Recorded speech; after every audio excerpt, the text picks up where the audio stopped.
Designing and managing evaluations in all our areas of work is, for many of us, the bread and butter of what we do. And we think that even if there's a great variation in terms of what we do, how we do it, there's obviously a wealth of good practice here that could be useful to mine.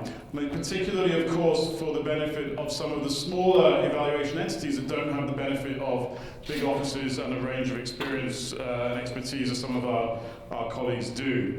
In terms of setting up the content of the EPE program, I think the idea with this session was to focus in a bit more on an evaluation management strand, to complement other sessions on policy and perhaps methods. And again, with the idea for us to be trying to share our sort of day-to-day good practice.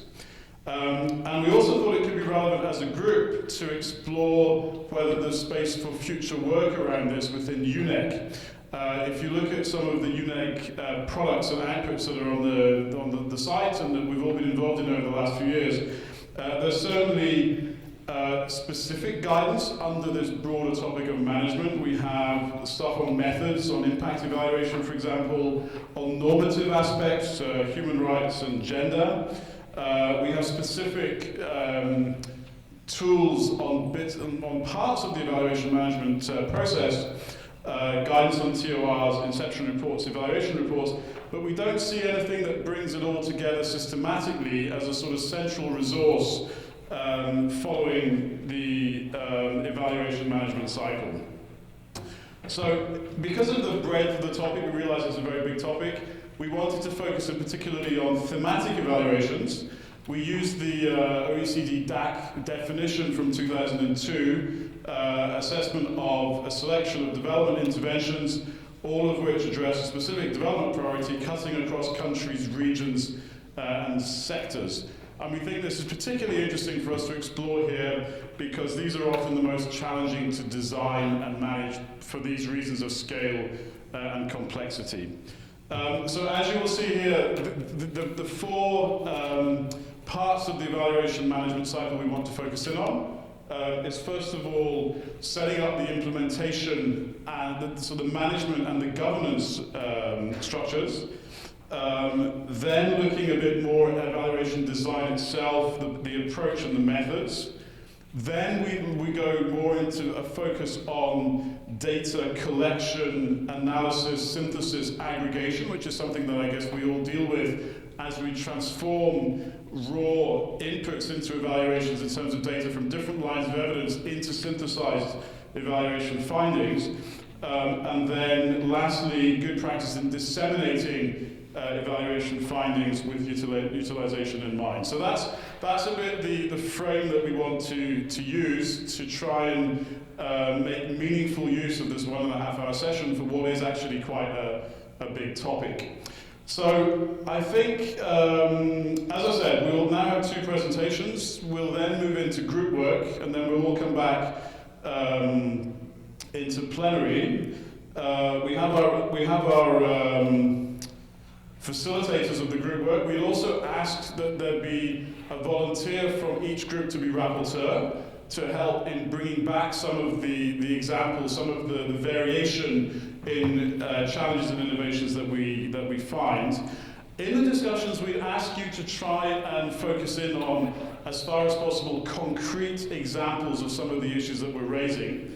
And what we would like to possibly do after that is to compile it all in a quite concise but rich report where we try and sort of show the variation in approaches that we're finding, but with links to concrete examples. And we all have, I'm sure, evaluation work which is increasingly public and accessible and so on.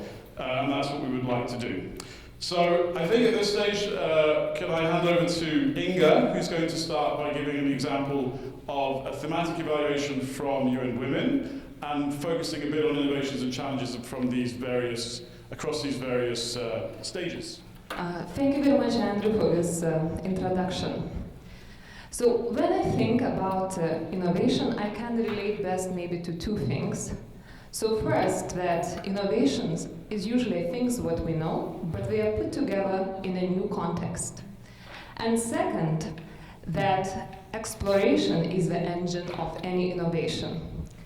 So the Women's Economic Empowerment evaluation conducted by UN Women Evaluation Office was an exploration. It was exploration for our office and for the very dynamic and creative evaluation team, Impact Ready. So why it was exploration? So we explored evaluation methods, design, so with a purpose to do thematic evaluation, which is credible, and the most importantly for us, which is gender and human rights responsive. So in the next 15 minutes, so I would like to take you through some aspects of evaluation that I would argue made this evaluation of better quality and also more tuned with gender equality and human rights principles.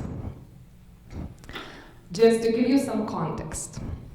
So this evaluation was formative, so very much forward-looking evaluation. So it assessed UN Women's work in the area of women's economic empowerment and particularly looked at the mandates of operational mandate, coordination, and normative work. It assessed this work at the global, regional, and also country levels. The overall evaluation framework includes the criteria of relevance, effectiveness, integration of gender equality and human rights, organizational efficiency, and also evaluation made a strong point of illuminating lessons learned. So in the course of this evaluation, the evaluation team consulted more than 500 stakeholders. So it analyzed more than 300 documents, and it conducted an in-depth portfolio analysis of 27 countries.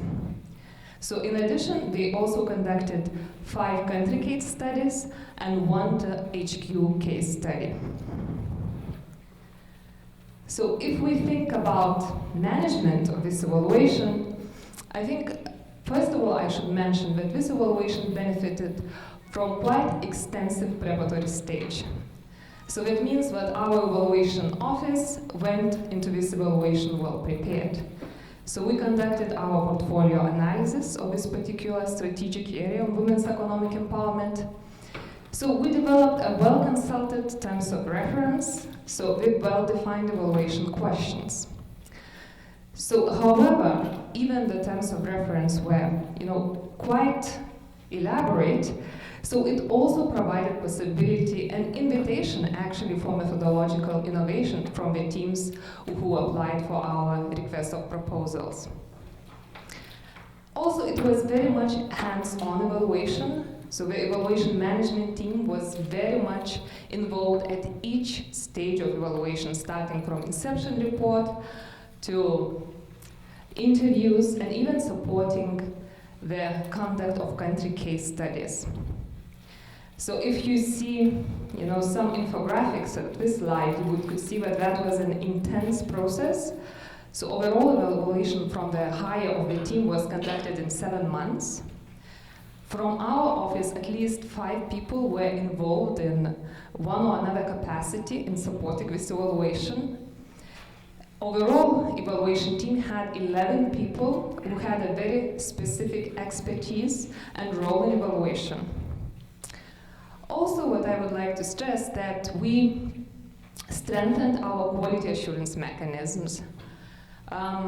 In addition to traditional internal and external reference group, we introduced the advisory group of experts, and these are world-known experts in feminist economics as well as in gender-responsive evaluation.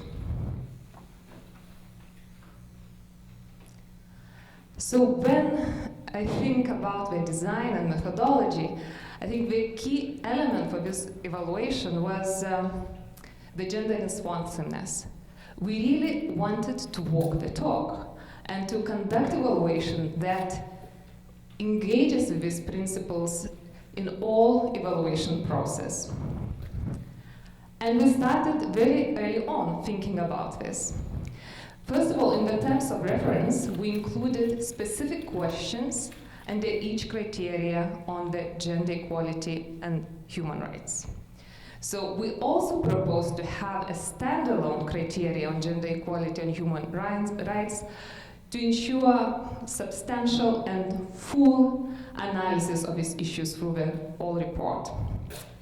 So that also resulted in specific gender and human rights indicators in the evaluation matrix. So what was the challenge for us at this stage? I think the key question was how to evaluate gender responsiveness of the gender programs. Because some could say that UN Women's programs, they are all about gender, so it seems that these questions could be irrelevant. They would be gender and human rights responsive. So, however, this evaluation showed us very clearly that if we raise our questions and analysis into higher level, there are much more to learn about the gender equality and human rights.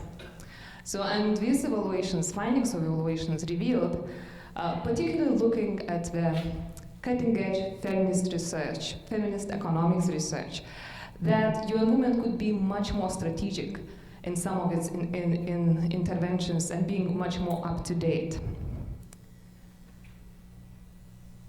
So, in practical terms, what it meant for the scope of evaluation. So, first of all, we analyzed the alignment of our interventions in women's economic empowerment area to the normative bodies. So we also looked at the gender equality and human rights approach in the planning and design, monitoring and reporting. And I think the most importantly to the question what I already referred to, that we evaluated extent to which intervention fairness considers gender equality and human rights, and particularly how it addresses the underlying causes of inequality and discrimination. So this is like a very simple presentation of the design of the evaluation. It looks like nothing new. So level 1, desk review and literature review. Level 2, so 27 countries portfolio analysis, surveys with internal and external stakeholders. So level 3, 6 case studies, and 5 of them conducted in the field and 1 in the HQ. So overall, this evaluation has mixed methods approach. So it really tried to combine and sequence methodologies that could better triangulate the emerging findings. It was a systemic approach, utilization-focused approach. So the team spent quite a long time during inception to really understand how this formative evaluation will be used in organization. And it was theory-based approach. So the team also constructed a summative theory of change and used it to assess the progress towards results. And it also deployed qualitative comparative analysis. And I would like to spend a little bit more time on the qualitative comparative analysis. And start from a challenge. I think the design of this evaluation was very much informed from the lessons from our previous thematic evaluations. So in our thematic evaluations, we usually would conduct the country case studies, and we would like to make these evaluations more participatory and to include women's voice. So how to transmit women's voice from the field to this high-level evaluation reports to the executive board. And I would argue that this evaluation quite successfully addressed this challenge through evaluation design. So first of all, at the level 3, so we conducted collaborative outcome reporting case studies.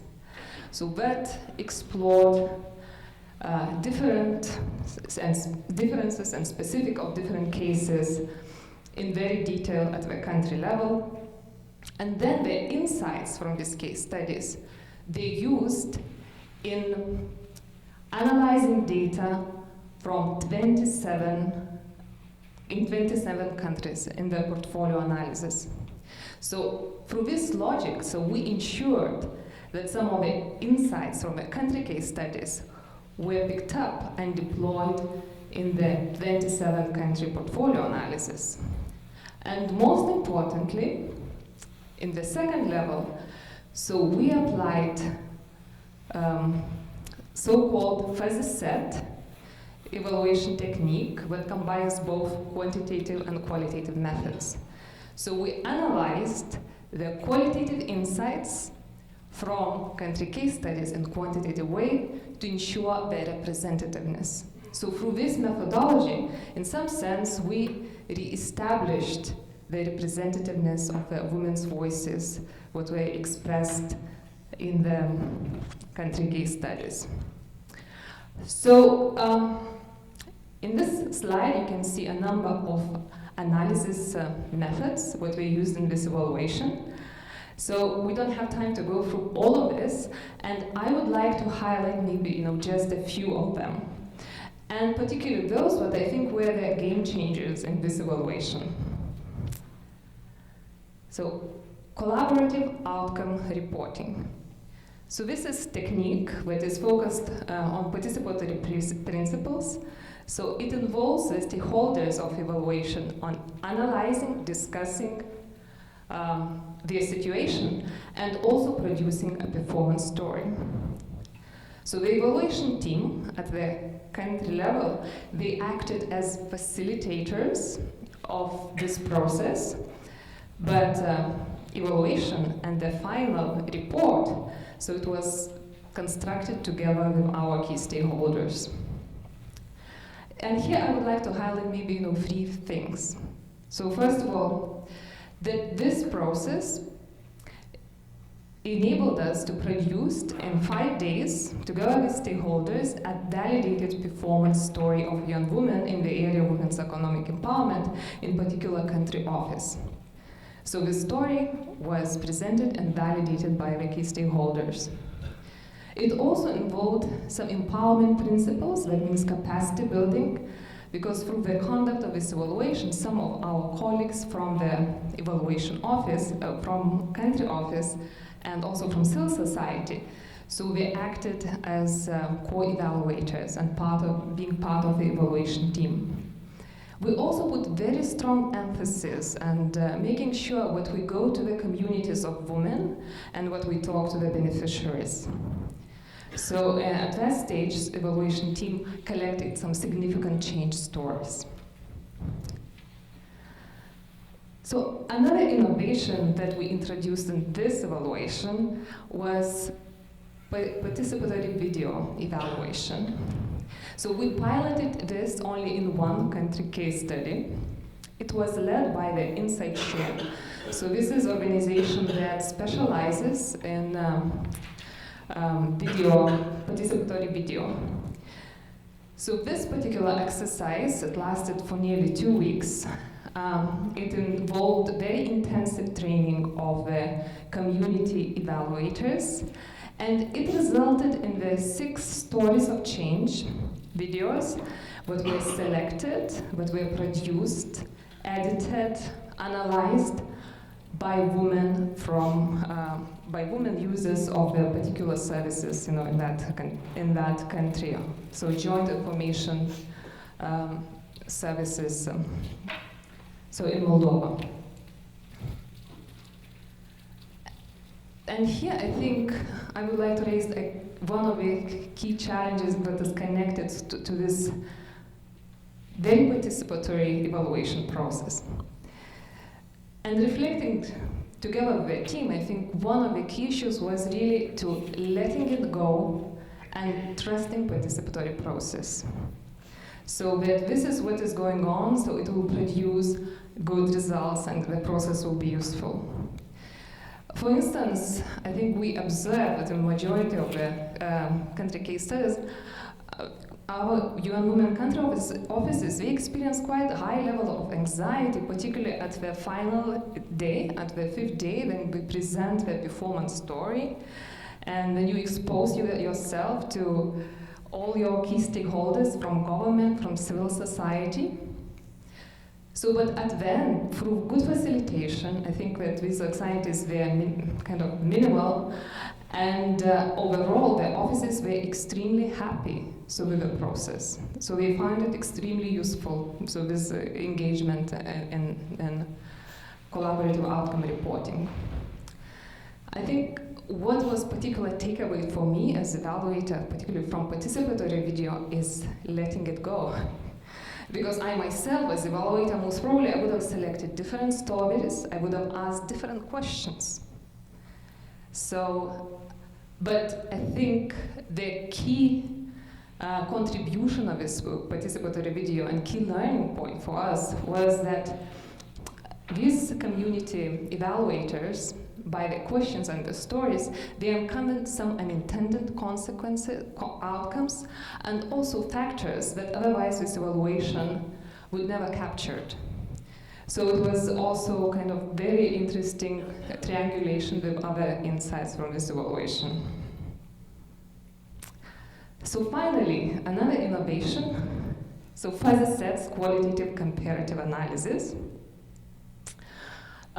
So this is really innovative methodology pioneered by Charles Raggin, particularly in his book on configurational comparative methods, published in 2009.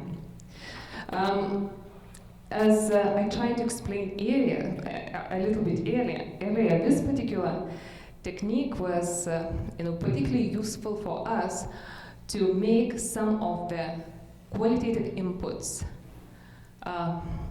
this analysis of qualitative inputs, more representative from using quantitative analysis. So, and what it enabled us to do. So the fuzzy set analysis enabled us to identify variables, a set of variables or configuration of variables where young women is more effective. So on this particular slide, you can see a number of variables that were identified through, but were informed, I would say, through some of the qualitative insights from the country case studies. And then these 12 variables with 100 indicators, so were applied to the analysis of 27 countries' portfolio. So what was kind of overall finding from this quite complex kind of process? So that young woman is mostly effective in such situations where there is structural gender equality, so where there is enabling environment for entrepreneurship, and also where there are some resources available for women's economic empowerment programs. So in some sense, I think that our reflection in the office was that, we went through such an extensive analysis and kind of findings not necessarily extremely insightful. So it seems like, it's common sense. But I think what it really helps, that actually it's really backed up by the statistical analysis, and it makes these assumptions more representative. Just a few words about dissemination and utilization. So as I explained, this particular evaluation was highly participatory. So that means that evaluation use, it started very early. So it's very early. And I think one of the key things that was particularly appreciated by the stakeholders is the report of collaborative outcome reporting. So it means in 5 days' time, the evaluation team, together with stakeholders, they managed to produce and leave our country offices with very succinct report about key findings and recommendations. So it's very quick turnaround, and they instantaneously already can use, some of these findings and recommendations in adjusting their programming on women's economic empowerment. So going back to the criteria on gender equality and human rights, so of course, if we put so much emphasis on analyzing these aspects, so we would have a lot of findings and recommendations in the report. So this was very well covered in the final report. So another innovation that the evaluation team tried to introduce is decision-based recommendations. So as I said, that this evaluation was formative evaluations, and some recommendations were very big. So they required a consultation, much broader consultation than just of a few people to move forward organization in one and another direction. So evaluators and evaluators invited this type of consultation to take place, moving the kind of actions proposed by the evaluation team in the report. Like as in every report, we came up with a very comprehensive, I think, very comprehensive report, but this is long. This is long, and of course it's difficult to read. And then there's we're thinking, should we produce different reports for a different audience? So follow a pattern approach. So, however, nor do we have time nor resources to produce so many reports. So what did we do? So with the report, we introduced a quick reference tool. And that enabled, the readers who, for instance, are interested in the policy or in a normative work, just quickly scroll down through the report and find the areas that they would like to read more about. Just continue with dissemination and utilization. So in our office, we're really, I think now, putting lots of emphasis to encourage the use of evaluation. And of course, because we have recommendations on gender equality and human rights, that means that management response would naturally pick up these recommendations and they will be used, and implemented. So we also try to organize workshops or webinars that are conducted jointly by the evaluation office and management, so to present evaluation findings, as well as to discuss the strategy.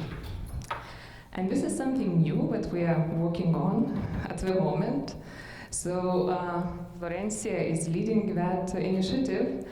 It's developing the Evaluation Office magazine on gender responsive evaluation, and the first issue will focus on this evaluation on women's economic empowerment. So transform, think beyond, stay ahead. So just short spoiler alert. So I would like to leave you just maybe with a couple of reflections about overall evaluation process. I think what we learn from this evaluation, what makes evaluation gender and human rights responsive, first of all, it's questions. It's questions what we ask. So in order to make this dimension of gender equality and human rights really comprehensive, so we have to have a separate criteria on gender equality and human rights. At least in this case, it really worked out and it was integrated systematically. So methods as such, we are not necessarily inherently gender responsive. So, however, through the careful selection of methods and sequencing, so they enable us to tell, the story, or to answer the questions that we're raising, with I'd say, the more effective or less effective. So, with regards to collaborative outcome reporting, so as I said, it was very well received by our country offices. So we found it very useful. So we thought that maybe we conducted it a little bit too fast, because it was kind of 5 days process. So it is a well-established technique and used in the assessment of development programs. So participatory video was useful in identifying unintended outcomes and factors.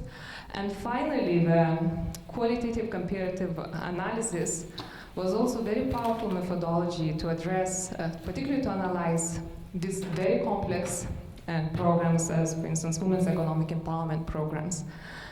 But I think overall, what was kind of the most important things for us is really this opportunity to explore and experiment.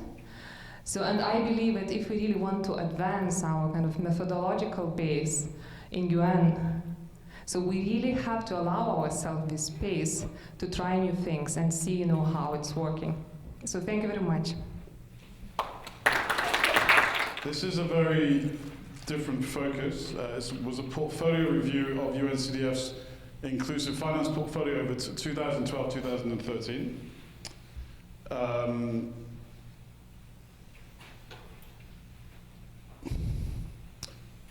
Again, following the same rubric and approach that Inga did, I'd like to go into background, scope, management, design, etc. Perhaps just a couple of words on UNCDF, UN Capital Development Fund, for those of you that don't know us. We've been in existence since 1966, originally set up to complement other parts of the UN who provide technical assistance. For us, we would be providing the capital investment.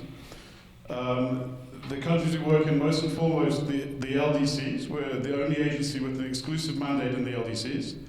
And we currently have a clear focus on building capacity of inclusive finance systems in the LDCs at the retail, meso, and macro level, as well as building public and private finance systems at the local level with the main focus on local government. So our approach these days is we pilot, we innovate, we try new things out in these different areas, and we look for partners to take to scale. We're currently present in 33 countries. Perhaps a couple of examples of things we do. Better Than Cash Alliance. UNCDF is a secretariat for a public-private partnership trying to accelerate the shift from cash to electronic payments in a way to strengthen the financial intermediation role of finance. We also have the Microlead program, which is promoting South-South cooperation to build capacity of financial service providers, particularly in the area of developing savings products to try and get people's savings into some sort of basic financial envelope and then system. And finally, on the local government side, we have Locale, which is a climate adaptive living facility supporting local governments to invest in local level infrastructure to help support resilience to climate change. So let's look at the evaluation. Where did it come from? We had a new requirement in the policy for thematic evaluation. We had done some previously for a couple, I think in the mid-2000s, but this was the first time in a couple of years. It also came at the request of an external peer review body, the Consultative Group to Assist the Poor, which basically included the criterion of accountability of results alongside a whole series of other variables to assess organizational effectiveness. So this created urgency and created clear demand from within the organization for this assessment, given that it would then also be validated going forward. The objective was strategic and comprehensive assessment of CDF support to developing inclusive financial systems overall in the LDCs, with particular focus at financial service provider level. In the industry, we talk about retail level, and then also on the organization's contribution and influence on broader policy institutional environment. The approach for the evaluation was cross-section analysis, 20 plus countries, 90 plus financial service providers over a 1 to 3 year period. So looking first of all at management and governance structure, we decided to, as a unit, to hire consultants using an advisory panel to help. This ensured control. We were able to pick who we wanted on the team. But it turned out that didn't necessarily make for a good team dynamic between the different consultants. And looking back, it may have been easier with a firm, even if with the firm, obviously, you sometimes have additional costs. Looking back, also, our advisory panel was quite small. People knew each other quite well, including the evaluators. So this is one of the issues when everybody knows each other within a specific industry. And looking back, it might have been good to have some neutral additional members of the panel to help us when some things became problematic. In terms of designing the evaluation, we typically follow a sector development approach, very much looking at micro, meso, macro levels. So I think the innovation for us was really to move from an assessment of change within organizations, within these financial service providers, which was typically the focus of these exercises before, to really using a theory of change approach. It was this theory of change approach that allowed us to also look at the contribution and the influence of our projects and investments on the broader system. To do this, we developed for the evaluation a standard results chain. This was drawn from well-established UN documents following inputs, outputs, outcomes, etc. This was not controversial because it did come from an accepted document, but when we then went to sort of develop the evaluation matrix that was organized according to the 5 DAC criteria, it gave us some very sort of already existing variables or criteria to draw on for those questions, which also helped with the credibility of the evaluators. I think some of the challenges were that a couple of the members, well, 2 of the members of the advice panel were non-evaluators, so there was a job also in trying to convince them of the benefit of going beyond this standard approach. And the big learning, I guess, was that there's also, in as much as you're designing and managing an evaluation, you're also educating and advocating for the methodology with the people that are being evaluated, and all of that's necessary with a view to sort of building ownership for the findings that will come. One of the other challenges was balancing rigor with cost efficiency. Because of the high stakes involved, looking back, we were probably a little bit over rigorous in the sorts of data, in the degree. We'll go into it in group 3, but you know, the sorts of details that we went into, and this certainly added to time and to cost, and it also slowed down the process of agreeing the evaluation results. And then finally, there was an issue. The consultants that we chose were they were quite high-level experts in the field, and we had to sort of manage it carefully so that they weren't auditing the portfolio, but they were evaluating it, and that's all to do about whether they are coming in and they are, you know, assessing almost like policemen with minimal involvement of people being evaluated, or whether it's really a consultative process to try and build ownership for findings along the way, and that's only as a lesson learned.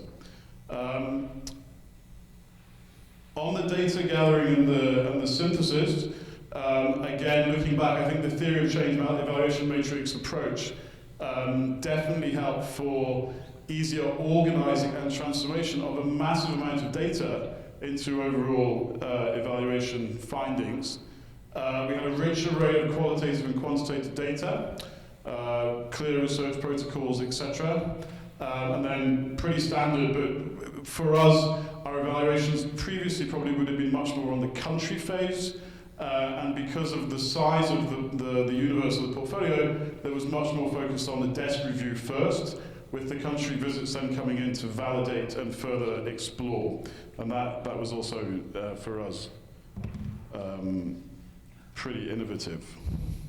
In terms of challenges, again, we had issues around building ownership of the findings, ensuring these experts demonstrated their findings rather than just asserting them. There was a tendency, these evaluators have been very well accepted, very well established, just to state something, and because they were stating it, that made it sort of, you know, credible enough. But of course, that's not enough if you're doing an evaluation. There has to be a very clear evidence trail. And then we did end up with data sets that were a bit too heavy. They were at one level. I think we had 5 evaluation criteria, 21 evaluation questions over the 5 DAC criteria, and then 90 plus indicators to support answering the 21 questions. And each of those 91 indicators were scored. And looking back, that probably was one level too far, and it probably, as these evaluators were scoring these 91, it probably in their minds gave their findings a scientific rigor that the methodology didn't actually support, because these are very complex environments. You're going to many different countries. I think you also need to have some humility in terms of what the evidence is telling you, and not, or not. Then on the dissemination utilization, because of the donor peer review process, that ensured wide dissemination, which was great. That, of course, had made the overall process a bit more difficult because there was quite some sensitivity around agreeing the findings, given the audience to which it was going to go. We did have wide dissemination internally, externally.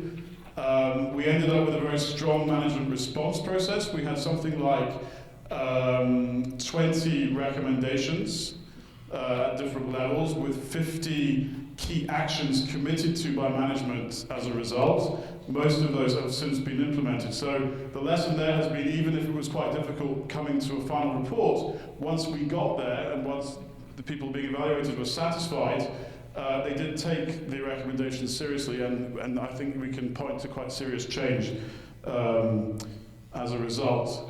And then, as usual, I think this is something you alluded to, Inga, as well. When you have such a range of findings, there is a challenge in sort of packaging it to different audiences. It's not just a dialogue between specialists, but that other key stakeholders for our organization also understand what we've been doing. So, I mean, in conclusion, this, I think, was a serious attempt at increasing the scope and range of the types of evaluation we do within UNCDF. It was instrumental in validating existing approaches and suggesting change. This use of theory of change in a very participatory way, I think it helped build the evaluation culture within UNCDF. I mean, over the last few years, also in response to what's happening in the broader world of evaluation and planning and management, there is much more space now, much more understanding of what a theory of change approach can do, and we've certainly seen that. Happily for my unit, the evaluation ended up being scored very highly by this peer review panel. They got the best results that had ever been given, but again, recognizing that the normal approach was to really focus in on the organizational level, and they seem to be quite happy with this sort of innovation in really applying theory of change, trying to go to the higher level in terms of influence around systems. On the other hand, it was quite an ambitious exercise looking back, particularly given the need to make sure that those that are going to use the findings come along with you in terms of accepting and understanding the methodology. And that's something that I would certainly bear in mind in future. So overall, quite a different exercise from Inga's, different sector, different approaches. I'm not sure it's probably quite as innovative as Inga's, particularly the range of methods. But for our organisation that's used to a different approach, it certainly was innovative, and I think we see the findings and the management response particularly confirming that. So I'm afraid that we have to finish our exciting discussions and move to the next part to present the outcome of your deliberations. So what are the key innovations? What are the key innovations? Should we just go around and our rapporteurs maybe have 2 minutes to highlight? So you have just 2 minutes to summarize and to say what are the key points. So attention please, attention. So the group 1 is ready to share the great practices in management of thematic evaluations. I don't know, maybe challenges.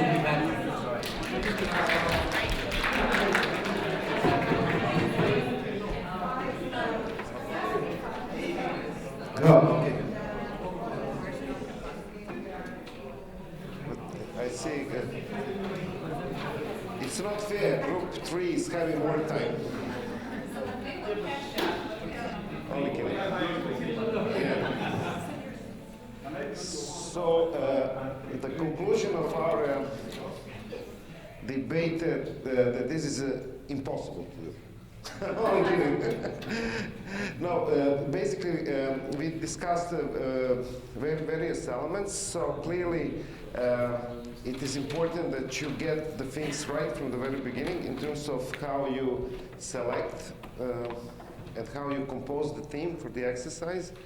There are various suggestions. Is it a hybrid model or outsourced? And it depends, of course, on how the business is run in particular organization.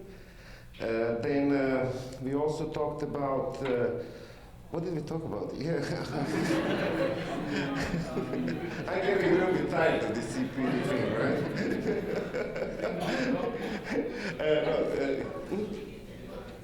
The multidisciplinarity of the team is very important, especially for high-level strategic thematic evaluations. How to govern this thing? Well, complicated. And who is signing off the document in the end? We also spent a few minutes discussing the policy of disclaimer. Just out of curiosity, how many of you have disclaimers on your final reports?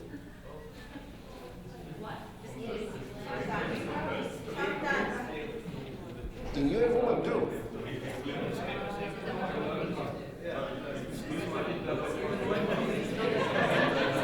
Well, interesting.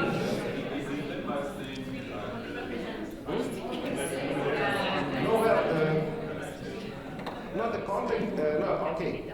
Now we're jumping from one subject to another. Hey, hello. We used to have a practice in UNESCO that disclaimer was like a corporate disclaimer, not the office disclaimer. No, let me finish just for a second. So it goes something like, the views expressed in this report do not necessarily reflect UNESCO policies or practices, right? Which is slightly different if you say like UNESCO Evaluation Office. In a way, so there is a finesse there.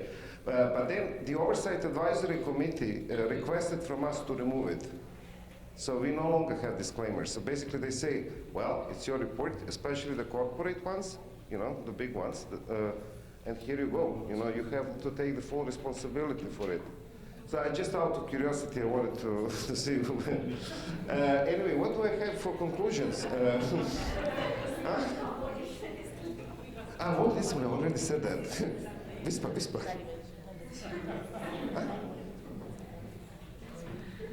The evaluator, yes.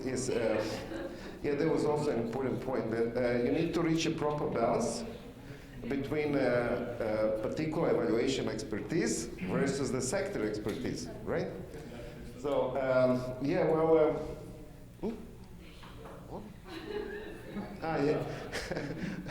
who leads the evaluation? What else? Oh, why don't you finish this?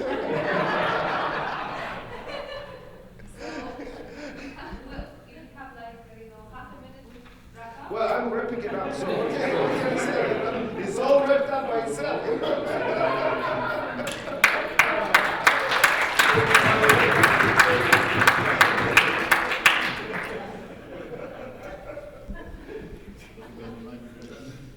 Okay, so we have this question on how different agencies are designing thematic evaluations, so we focused on evaluation design.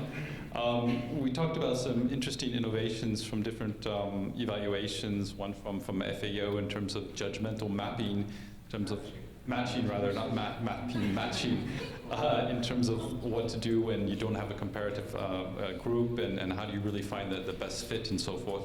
And that was actually quite interesting. Also, we talked about PRA, participatory role appraisal, in a particular evaluation.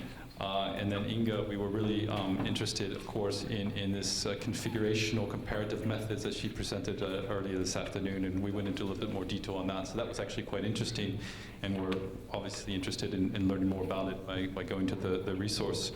But then we ended really with sort of the ABCs, and that's the importance of theory of change in all thematic evaluations, and just really stressed from different perspectives and challenges the importance of having that theory of change well defined at the outset of a thematic evaluation. So I'll invite any other member of the group to add if they want.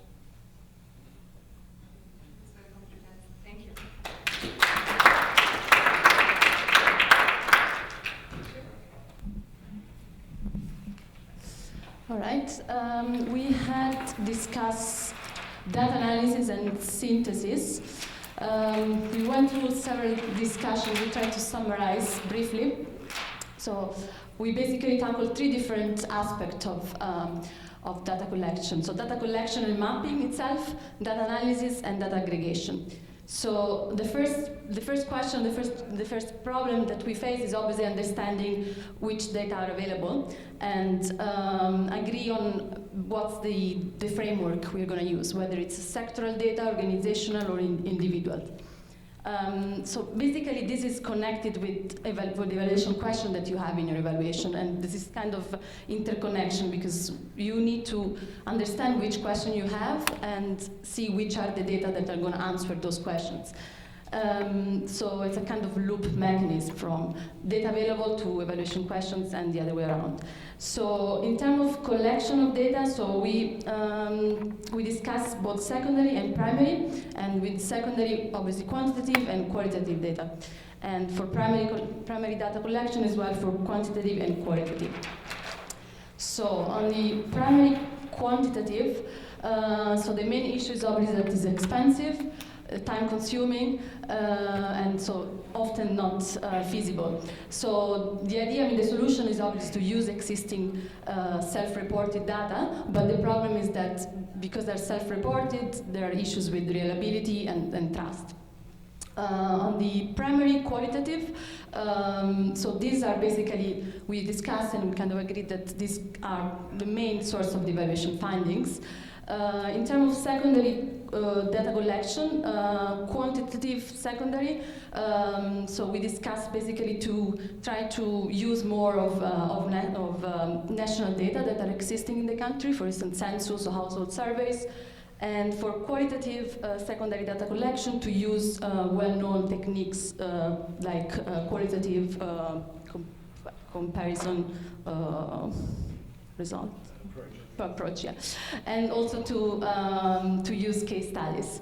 So the idea is obviously, the main message was that it's important to have an evaluation framework, an evaluation matrix to basically guide through all the process of data collection and analysis. And finally, in terms of data aggregation, so we discussed the use of quantitative ratings of qualitative data, to use trend analysis and to adapt the Delphi method. I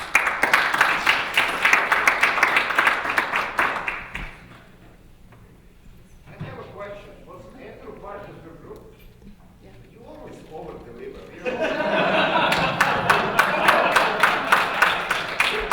I'm in the process of setting standards. From now on, facilitating or something? Okay, what we were dealing here is actually utilization and dissemination. So, as you know, if you want something to be utilized, keep it short, keep it simple. So we keep it to 4 points. And the key message here actually in utilization is if you really want to make your report being utilized, you need to start involving stakeholders in the initial stage of your evaluation. I think that's the key message for all of us. So what we have is discussed here is that you should engage your key people in the TOR's process already. Whoever is your key stakeholder, involve them already in the TOR process. UNICEF has a dissemination strategy that they share, actually, you said, with your key specific evaluations. So they have a standard document for that, and that has proved to be very useful. Then we went into the discussion of, utilization of recommendations. So not only the report as such, but the recommendations. And some people said, actually, it's good to have the systems of management response, but at the end of the day, it's the face-to-face discussions which really will make a difference. And just when we were about to do the last point, Inga came and interrupted us. So the last point I wanted to make is also communication strategies. Maybe sometimes you don't include, you have stakeholders, but sometimes you just include some unusual stakeholders. We had an evaluation when we included a gender focal point, very unusual stakeholder in our evaluations. And because she was so impressed with the results of the evaluation, she took the evaluation then to senior managers, and thanks to her, the evaluation became more influential in the organization. So sometimes it's good to think outside the box in terms of stakeholders. And the last thing in the communication strategy, infographics.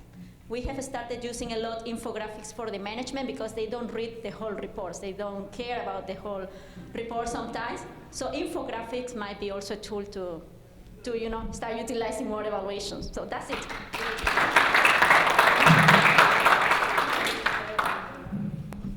Okay, so thank you everybody for, I think, very interesting discussions. I wish we had more time. We've run out of time. I think there's still some burning questions, perhaps from some people from the original presentation. So, I mean, we're open to that, I guess. And secondly, a question to you all. Do you think this is a relevant topic? And is it something that we should consider following up, very much with a sort of a goal to provide practical examples of some of these innovations and challenges that, perhaps going forward within UNEG? I mean, perhaps if anybody can add or have any opinions on that and sort of talk to the subject a bit, as well as any questions that people have. Ada, would you like to go first? Yes? Okay, we apparently have 5-7 minutes and then we have to stop. Okay, very, very quickly, using monosyllables. Yes, I do think it's important to continue with this discussion, so I will vote in favor. And my questions, I will try to reduce it to the minimum possible. I am very curious about the costs of the 2 evaluations that you presented. From the presentation, it looked very interesting, but very costly, and probably we are wrong, but we got that impression. And second, I would like to ask to both of you, my experience in participatory approaches, that I find them very powerful, I'm very much in favor of them. It's that many times you come out with findings that may be sensitive. And probably you can, the findings that are not positive findings can become more apparent as well, may not. And what's your experience on that, and how did you deal with those sensitive findings, if any, came to the evaluation? And the last question is very concrete to Inga, to me, it's hard to understand why you need both. First, to engender the criteria, relevance, effect, and plus having a standalone criteria for. It's kind of hard to understand why, the rationale. Second, for me, it's very difficult to use that in that way in evaluations that are not done by UN Women, probably, in our context. Thank you very much. 5 seconds, if I may. No, I just wanted to ask this table, what do you think about the size of the report and the actionability of recommendation and the number of recommendations for utilization? Over to you. Anybody who would like to answer? We didn't discuss that in depth. I mean, we just, I think there was some discussion that generally the organizations deal with, like, well, WIPO, right? 5 recommendations? I mean, try to keep it to very, 5 to 8, I guess. There's no magic number actually. Yeah. But keep it short. I mean, keep it a limited number of recommendations if you want them to be really implemented. But I wouldn't say magic number. And the size of the report? Yeah, I think that's the same thing, and I think the example of that Inga presented, I mean, in the case of UN Women, we had a 136 pages report. But we have this quick reference, and that is proving to be very helpful in the sense that, whatever you want to read, you go, you have the number of findings, so we'll see how that works out. But there is no magic number either, because you want the evidence to be there in the end. I think we have 3 minutes, right? Okay. Just to respond to maybe what we do in our organization, if we keep the report to 20 pages, that's our maximum, and everything that is, background information go to the annex. So that's what we. Okay. Perhaps Inga for the main questions, and then back to me. Okay, so I'll try to be very short.